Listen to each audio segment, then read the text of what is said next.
एक छोटे से गुमनाम शहर की संकरी गलियों में एक साधारण सी दुकान के बोर्ड पर बड़ा सा नाम लिखा है, बिन्नी बुटीक।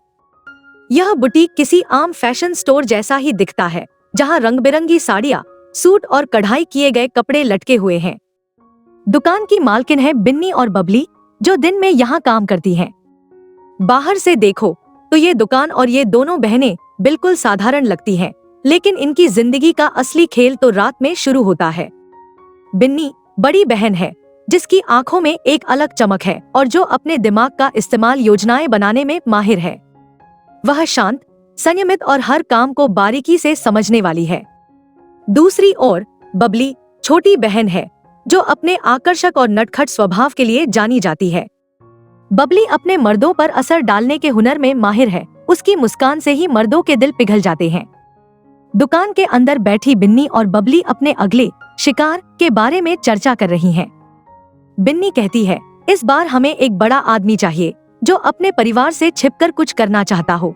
बबली मुस्कुराते हुए जवाब देती है, वो तो यहाँ हर दूसरा आदमी होता है। चिंता मत कर दीदी, हम किसी को भी फांस सकते हैं। इस बीच दुकान के पास से एक रईस शख्स गुजरता है। यह शख्स राजीव है, जो किसी काम के सिलसिले में इस छोटे से शहर में आया हुआ है। उसकी चाल ढाल और कपड़ों से उसकी अमीरी साफ झलक रही है। बबली उसे देखती है और तुरंत उसे पहचान जाती है। यह वही शख्स है जिसके बारे में उसने कुछ दिनों पहले सुना था, एक बड़ा बिजनेसमैन जो अपने काम के लिए यहाँ आया है। बिन्नी अपनी योजना बुनती है। वो बबली को कहती है, तुम्हें क्या करना है, उसे धीरे धीरे अपनी तरफ आकर्षित करना है। लेकिन एक बात याद रखना, हमें हर कदम फूंक फूंक कर रखना है। बबली अपनी एक प्लान के तहत राजीव के करीब जाने की कोशिश करती है। वो ऐसे समय पर उसी कैफे में पहुंच जाती है, जहां राजीव अक्सर अपने काम के बीच में आता है। बबली जानबूझकर उससे टकरा जाती है और एक हल्की सी मुस्कान के साथ माफी मांगती है। राजीव, जो अपनी उम्र से कुछ साल बड़ा दिखता है, तुरंत ही उसके अंदाज से प्रभावित होता है। बबली जानबूझकर कुछ पलों तक राजीव से बात करती रहती है और दोनों के बीच बातचीत शुरू हो जाती है। बबली उसे अपने सरल अंदाज में बताती है कि वह इस शहर की ही है और फैशन में उसकी रुचि है।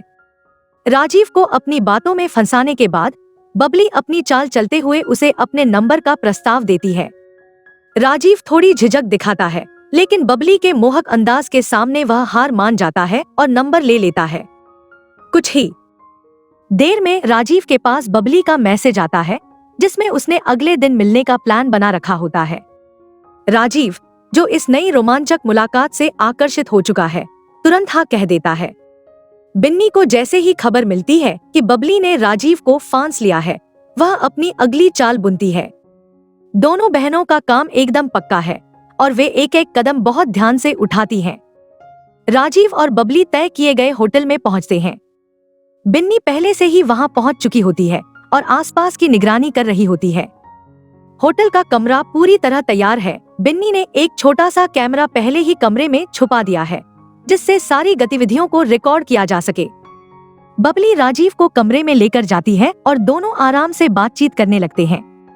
राजीव को लगता है कि यह एक साधारण सी मुलाकात है, लेकिन उसे नहीं पता कि यह सब एक बड़ी चाल का हिस्सा है। बबली थोड़ी थोड़ी शराब भी पीती है ताकि राजीव को यह लगे कि वह सहज महसूस कर रही है। कुछ देर के बाद बबली थोड़ा नाटकीय अंदाज में कहती है कि उसे असहज महसूस हो रहा है और वह बाहर जाकर ताजगी लेना चाहती है। राजीव को थोड़ी उलझन होती है, लेकिन वह उसे बाहर जाने देता है। बबली कमरे से बाहर आकर बिन्नी से मिलती है और दोनों जल्दी जल्दी कैमरे से वीडियो निकालकर अपने पास सुरक्षित कर लेती हैं। अगली सुबह राजीव होटल में हुई रात के बारे में सोचते हुए अपनी सामान्य दिनचर्या में व्यस्त हो जाता है। उसे इस बात का एहसास नहीं होता कि उसकी जिंदगी में तूफान आने वाला है। अचानक उसके फोन पर एक अनजान नंबर से मैसेज आता है। मैसेज में होटल के कमरे की कुछ तस्वीरें और एक वीडियो क्लिप होती है, जिसमें वो बबली के साथ दिखता है। ये सब देखकर उसके होश उड़ जाते हैं। साथ ही एक धमकी भी दी जाती है, अगर तुमने हमें पैसे नहीं दिए तो ये सब वीडियो और फोटो तुम्हारे परिवार, दोस्तों और बिजनेस पार्टनर्स को भेज दिए जाएंगे। राजीव एक पल के लिए स्तब्ध रह जाता है। वह समझ जाता है कि ये एक बड़ी साजिश है और वह इसमें बुरी तरह फंस चुका है। बिन्नी और बबली उसे फोन करके एक बड़ी रकम की मांग करती है। राजीव उनसे मिन्नतें करता है, लेकिन बबली उसे धमकाने लगती है, तुम्हें समझ नहीं आ रहा है ना? अगर अपनी इज्जत बचानी है तो जितनी रकम हम कह रहे हैं दे दो, वरना अंजाम भुगतने के लिए तैयार रहो। राजीव के पास कोई और रास्ता नहीं है, इसलिए वह कुछ रकम जुटाकर उन्हें दे देता है, लेकिन वह ये बात अपने दोस्त इंस्पेक्टर देव को बताने का फैसला करता है। इंस्पेक्टर देव एक ईमानदार और कुशल पुलिस अफसर है, जो अक्सर ऐसी ठगी की वारदातों को सुलझाने में माहिर माना जाता है। देव अपने ऑफिस में बैठा होता है जब राजीव वहां आता है और सारी बात बताता है। देव मामले की गंभीरता को समझते हुए बिन्नी और बबली के बारे में पता लगाने का मन बनाता है।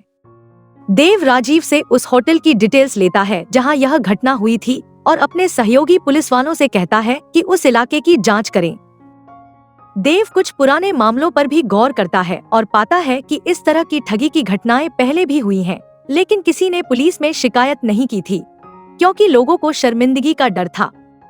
अब देव को यकीन हो जाता है कि इस काम के पीछे एक बड़ा और सुनियोजित गिरोह है और वो इस खेल का पर्दाफाश करने का मन बना लेता है।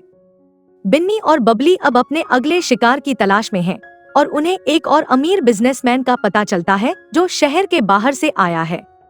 वे फिर से वही रणनीति अपनाते हैं। बबली उसे आकर्षित करती है और उसे होटल में बुलाने का प्लान बनाती है। दोनों बहनें इस बात से बेखबर होती हैं कि देव उनके हर कदम पर नजर रखे हुए हैं। इस बार देव ने अपने कुछ अधिकारियों को भी होटल के आसपास तैनात कर दिया है। बबली अपने नए शिकार को होटल में ले जाती है और बिन्नी वहीं आसपास निगरानी रखती है। बिन्नी का प्लान है कि वे जल्दी जल्दी वीडियो बना लेंगी और निकल जाएंगी, लेकिन इस बार कुछ गड़बड़ होती है। जैसे ही वे आदमी को ब्लैकमेल करने की सोचती हैं, होटल के दरवाजे पर दस्तक होती है। दरवाजा खुलते ही सामने इंस्पेक्टर देव खड़ा होता है। बिन्नी और बबली यह देखकर दंग रह जाती हैं। देव मुस्कुराते हुए कहता है, तुम दोनों बहनें बहुत होशियार हो, लेकिन इस बार पकड़े गए। बबली घबराई हुई देव से मिन्नतें करने की कोशिश करती है, लेकिन देव उनकी कोई बात नहीं सुनता। देव बताता है कि उसने इनकी सारी चालाकियों का पर्दाफाश कर दिया है और हर सबूत पुलिस के पास है। बिन्नी और बबली का खेल यहीं खत्म हो चुका है। देव उन्हें पुलिस थाने लेकर जाता है और उनके खिलाफ चार्जशीट तैयार करता है। दोनों बहनों का चेहरा उतर जाता है। कुछ दिनों बाद अदालत में उनका मुकदमा चलता है।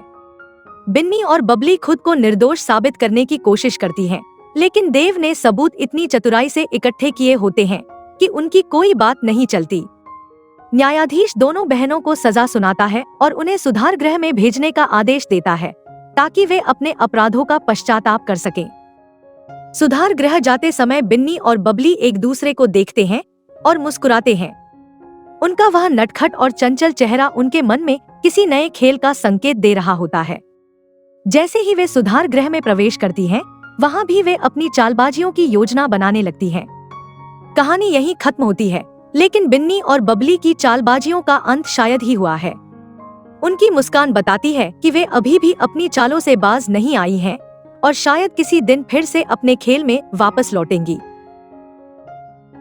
दोस्तों, आपको हमारी आज की ये कहानी कैसे लगी, हमें कमेंट करके जरूर बताएं। अगर कहानी अच्छी लगी तो वीडियो को लाइक करें और अपने दोस्तों के साथ भी शेयर करें। मिलते हैं अगली वीडियो में एक नई कहानी के साथ। धन्यवाद।